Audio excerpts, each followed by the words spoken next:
ఇవాళ మనం మిరియాల రసం చూద్దాం.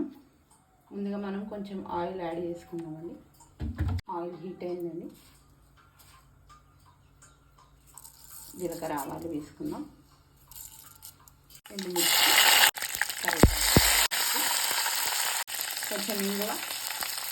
తర్వాత పోపు కాలిన తర్వాత చింతపండు రసం వేసుకుందాం. వాటర్ యాడ్ చేసుకోవాలి.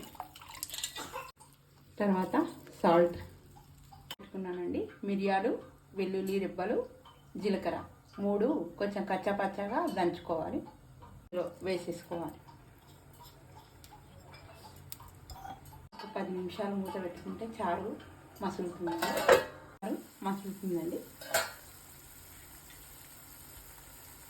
తర్వాత కొంచెం కొత్తిమీర యాడ్ చేసుకుందాం.